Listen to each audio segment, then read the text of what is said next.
Welcome to Lift Your Story podcast with guest Paul Banas, publisher of Pregnancy Magazine, creator of GreatDad.com, podcast host of Great Dad Talks, and coach. Hi, everyone. I am Lori Ann. I am that gal from Toronto, Canada, and I'm with. I'm that guy. I am Roy Miller from Dallas, Texas. Welcome to our Lift Your Story podcast. In this episode, we welcome Paul Banas, and he is the publisher of Pregnancy Magazine. He is the podcast host of Great Dad Talks. His website is greatdad.com, and he's also a coach. Thank you so much for being here with us. Thank you for having me. It's a pleasure. So your podcast, Great Dad Talks, what's that all about? So I've been working in the dad space for a while. I launched a website back in 2007 called greatdad.com because I saw at the time there were very few voices talking about men's role as a parent and how dads parent differently than moms, not in a better way, but in a complementary way. And when I launched that, I worked my kids were young and I was really, completely immersed in that whole world. The publishing industry, as you guys are aware, is completely changed, and there's not very much money in blogging or parenting websites, just because there's so many parents doing that type of thing. So I've kind of recently pivoted into coaching in the last 2 years. I'm a CTI trained coach, but specifically for fathers based on that experience. So to make a long story short, I launched the podcast just as a way to continue the conversations that I was having kind of on the greatdad.com, in written form, to take advantage of the podcast platform. And, really it's a great experience, as you guys know, because you both learn a lot about things while you're having these fascinating conversations. And even if you never get an advertiser or never do anything else with it, it's just so darn fun. And so satisfying. Is it hard to get dads to come on your podcast and to really open up about what they're experiencing? Well, that's a good question, right? Because I haven't had any yet who are just, I guess I had one guest who was just a new dad, and he was pretty open about his fears and, insecurities about being a father. But in general, the type of dad that I interview is a dad expert. So it's a dad coming on to talk about teen drug abuse or trying to keep your kids away from porn, or I just had a guy on talking about the art of parental pressure, a trained psychologist talking about that. So they're all over the map, but they're really focused on dads in this world and the dad lifestyle, how to be a better, more complete father, how to fill in those missing things that they never gave you in the handbook that they handed out. Yeah. Well, I wish I would have had a handbook. I know, right? Remind me too. I'm a mother. I have an interesting question, though, because I know that you're the publisher of Pregnancy Magazine. How does that correlate with dads? Obviously, there's a huge correlation, but in your particular, aspect of it.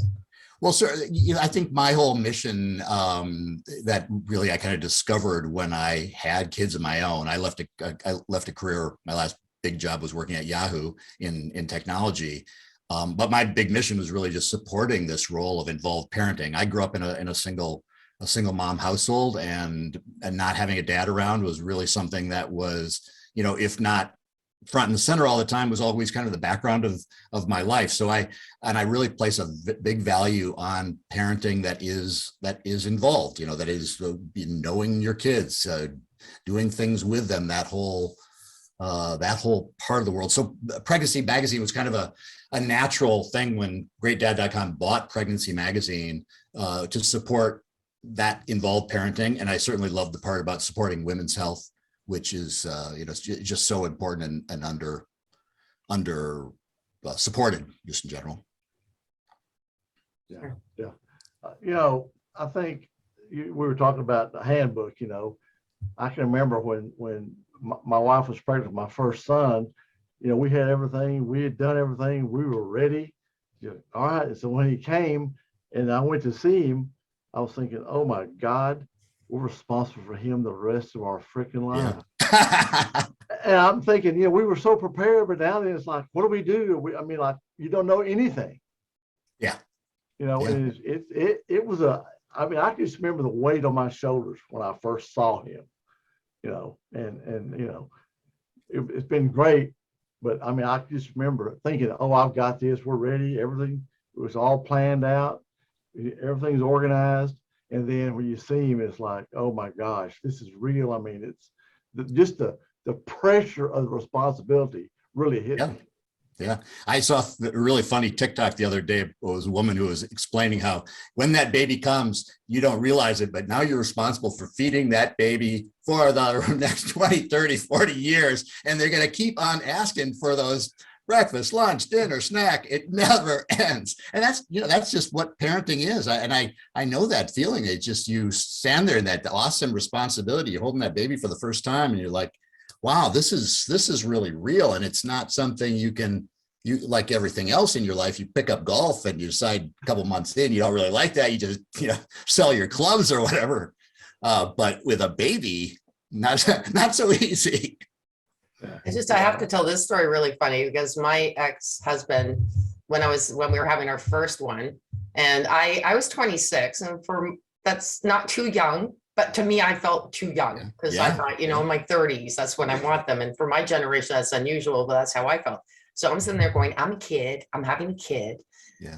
And he was almost in denial the whole way through, right till the night that I was in labor.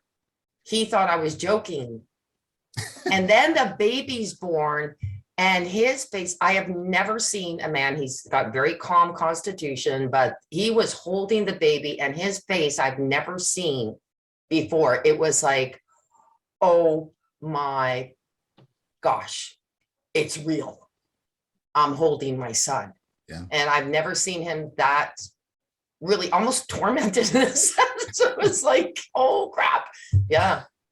And the next two, it was not as bad, but the first one, it was seriously, I've never seen that before.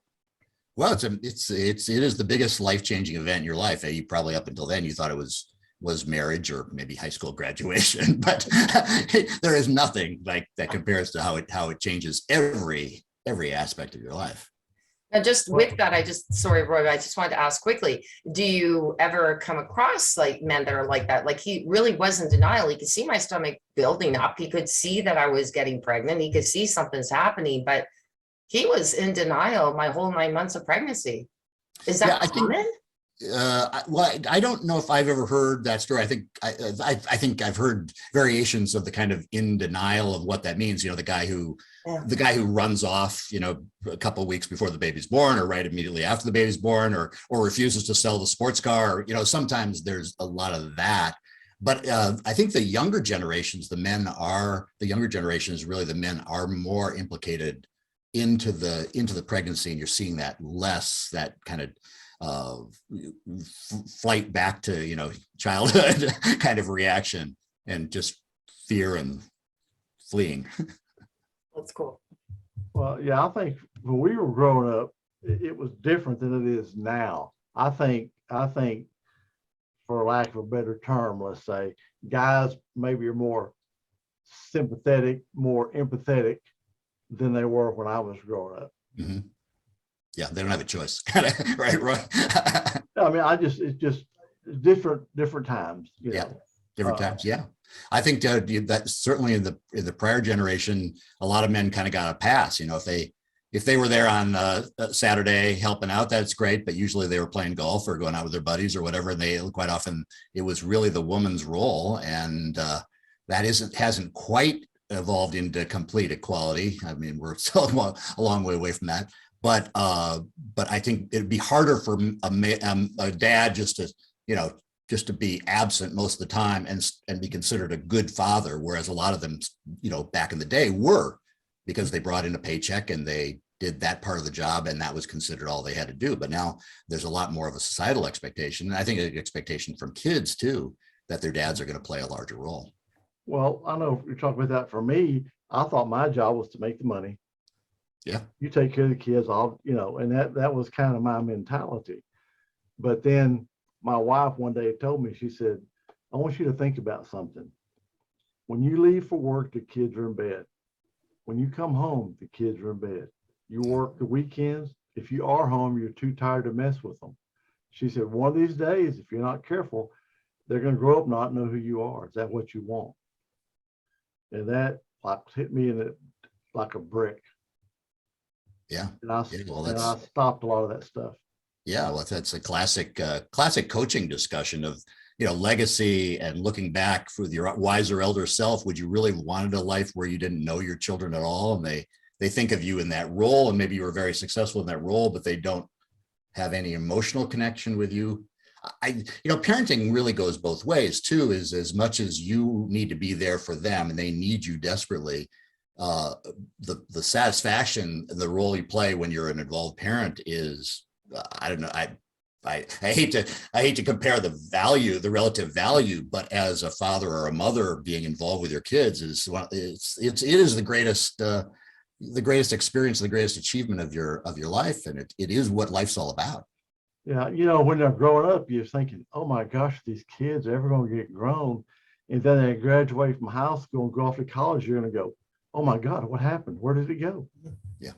Because I can remember when my oldest son left to go to college, he'd go on an airplane. I was in the airport bawling. Yeah. Yeah. That surprised you.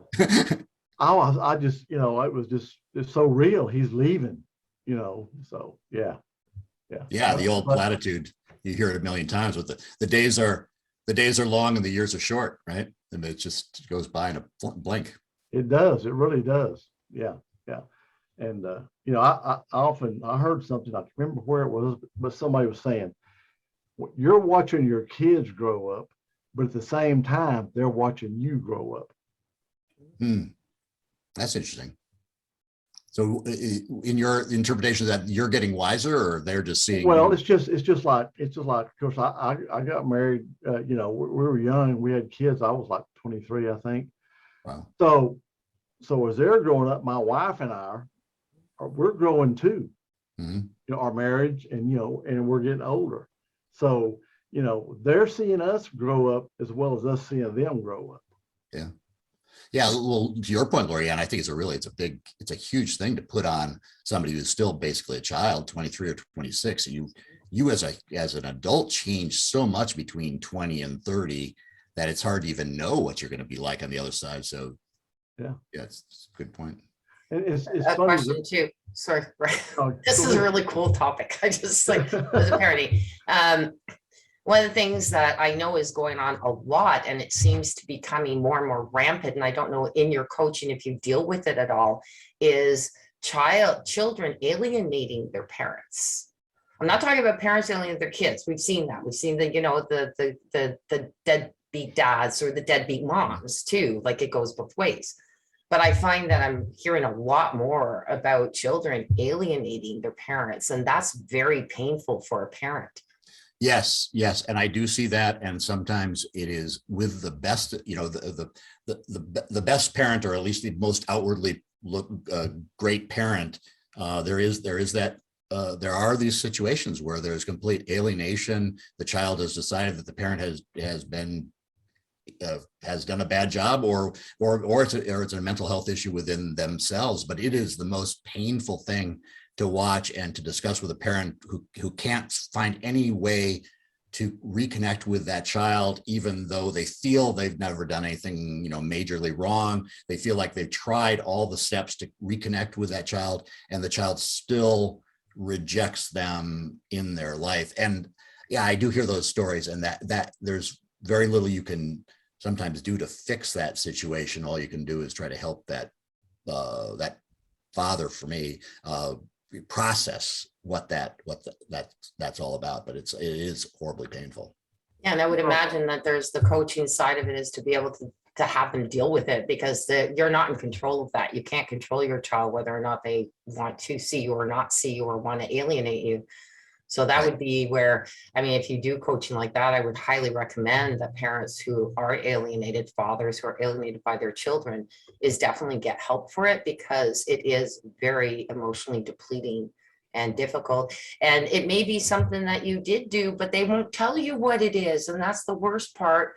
But you can't live your life hurting yourself because you don't know, because you can't stop your life because of that. So that's where I'm just saying, being a coach, and you do deal with that stuff, I think it's important sending it out to the parents, get help for that. Yeah. Yeah.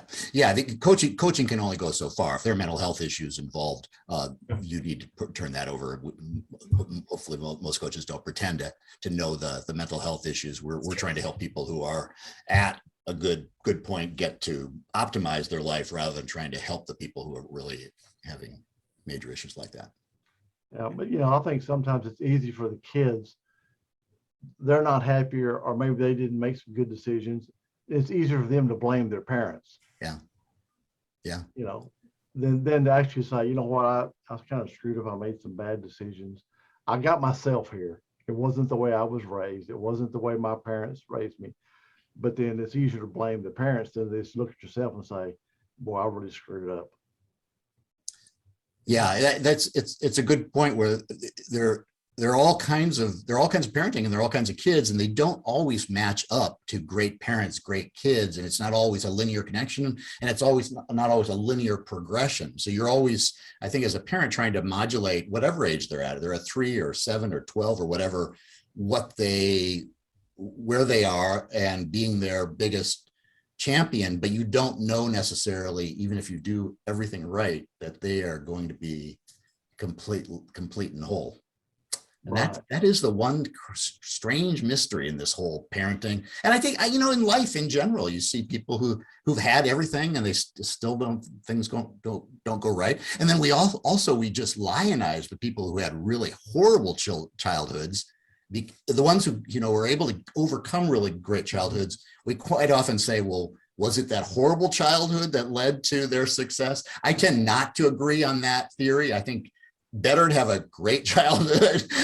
That's the best starting point for success, rather than being like, whoever name your hero who started with nothing and came, was able to achieve things. Well, the horrible thing is some people might have had a great childhood, but then they're going to find the bad because they're hearing all these things about childhood. It's what makes it success. Let me see, what can I find? Yeah, right. That was so bad. Yeah, no, mine was just all of my adulthood. That was all mine. That's all on me. But as a parent, when you're raising your kids, you always wonder if you're doing the right thing. Is this decision I'm making really what's best for my kid? And it's funny, at least in my experience, okay, because I always wondered that, and my kids turned out good. I'm happy, but and my oldest son, as I got older, especially, they'd come to you, they start telling you things. Oh, remember, Dad, when you told me this, or when you said, they start telling you things that you had no idea. Right. And you can't even remember it, but for them, it was the biggest day. Well, really, because my son, I asked him one time, I said, you didn't ever go to a lot of parties, and when you were in high school, you were popular, you were an athlete and all. Well, Dad, you would have wanted me to go to those parties. And I said, really? He goes, yeah. And he said, Dad, I didn't want y'all to be disappointed in me. I said, you actually cared? Of course I cared, wow. But I mean, you get those later on. Yeah. The little things that you might have said or did that meant a lot to them that you had no idea. Yeah. Well, that's so important that you can make mistakes. I don't know what the perfect ratio is to mistakes to successes, but you make mistakes every day. You say the wrong things, you put pressure on them on stuff that's completely ridiculous. You yell at them for stuff that won't make any difference at all, 20 minutes later, but for you, it's the most important thing in the world. And they forget a lot of that. They forget a lot of the bad times. They remember a lot of the good times. And then they remember stuff that's completely inconsequential. So you don't know, but you got to just try to do the best you can every day. I noticed one thing. Anytime we went to any of their events, you could always see them looking for you. Yeah. Then they'd see you, but no matter what it was, you could always see them, looking to find you. And then they were, they always wanted to know that you were there. Yeah. Yeah. Just showing up is, 90% of it. Yeah. So is there any age limit to this? I mean, it's funny because I keep telling people, I just moved back in with my parents. My mother is 86. My dad is 88. Wow. He had 3 strokes. She's so excited. I had to find a place to live and it turned out perfectly. But there's still that, I'm still watching my parents grow. Like there are different people as they get older. I'm sitting there waiting for them to get mad at me for something I may have not done right, just to, Yeah, right. put me in my Right. place. And they did very well. Like they were very good disciplinarians and that, but I'm sitting there still at this age. I'm going to be 59 in a couple of days. I'm going, You're still worried I'm whether you still cleaned the counter waiting or- for it. That's right.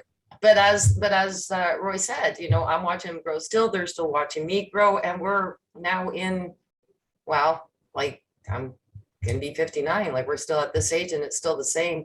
I think parenting is always, I'm blessed. I still have my parents. And Yeah. I think, but that parenting, like they probably look at me and still see me in my 20s. I look at my daughter, she's 27. I still see her as she's 18 or just the earliest that I could see her as a quasi adult. And I'm going, wow, I'm staring at her going, I had a kid, I was married.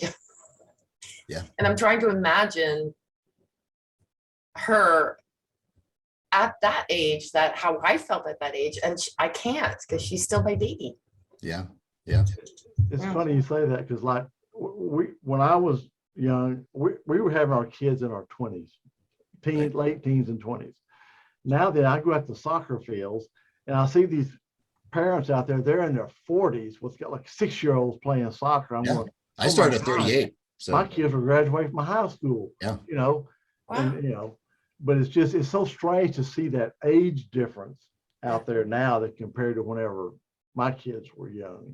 So you started at 38. How many children do you have, Paul? I've got two. I got a 17 and a 21-year-old. And I do think having kids older gives you a little bit more appreciation of the arc of life and that ability to kind of put it into perspective. I was especially here in the Bay Area at I guess 38, 40, around that time. I was like topped out. I was the oldest person in my office to begin with. So I already had that kind of wise old man kind of thing going. But I did have a lot more perspective on what really mattered to me. And it was being close to my kids. So I left that job when we had our second to stay at home with the kids, because I could see that. That's harder to see at 25 when you're still putting things together and got a lot of other energies and interests. Yeah. Oh, I totally agree. My sister had her son she had when she was 24, and then she had her daughter when she was 35. And different marriages, but nevertheless, she said, it was a lot easier for her because she was struggling with so much at 24. You're getting a new job. She started teaching jobs. She's got to be a mother. And then, of course, she was a single mom, all that balancing. But absolute truth, and I think it's whether it's male or female, I think you've got more patience too to understand a lot more about a child than you do when you're in your 20s, because you're a kid yourself. Yeah. One of the things I've been thinking about a lot recently is just how you are a parent forever too. And you are the only, you're the only two people who can really be the cheerleader for your child and love them unconditionally, no matter what they do. There's nobody else in their life, including their spouse, including their own kids, who's going to love them in that same way. So you have this really long-term responsibility to keep on building them up, not telling them lies, but telling them that, you believe in them. You are there for them. You believe in them. All your love goes to them. And what a great gift it is for them if you can do that. And what a great gift it is for you if you're able to have that much patience with them. It's interesting because you call your kids, hey, how you doing? How's it going? Check on them. What'd you call? Well, I was going to see how you were doing. And, I'm 35 years old, I said, it doesn't matter. You're still going to be our kids if you're 135. It doesn't matter. We're still going to worry about you. We still want to know what's going on. We're going to check on you, And I said, you'll understand it when you have your own kids. Yeah. And so they'll say something that I'll say, what are you worried about? Why do you keep bugging him? Well, that's my son. Oh, really? Is that how it works? Oh, shut up, Dad. Well, I think the kids, to that point, Roy, I think the kids understand that better. If you are nagging at them to get home at midnight, not because you're worried that they're going to get drunk or whatever, but that you are worried about their safety and you love them so much. That's a different orientation than, no, my house, my rules, that type of, that type of thing. They understand that you're sitting there, you can't, I always tell my kids, I can't sleep until you're back. And that doesn't necessarily mean you have to come home at, when I go to bed, but if you understand that, until you're safe, until I know you're safe, I'm not going to sleep. Maybe you look at it a little differently. What time how much you're going to violate your curfew. Well, yeah, because I mean, my son told me one time, he goes, Dad, when I was growing up, I always felt loved, safe, and protected.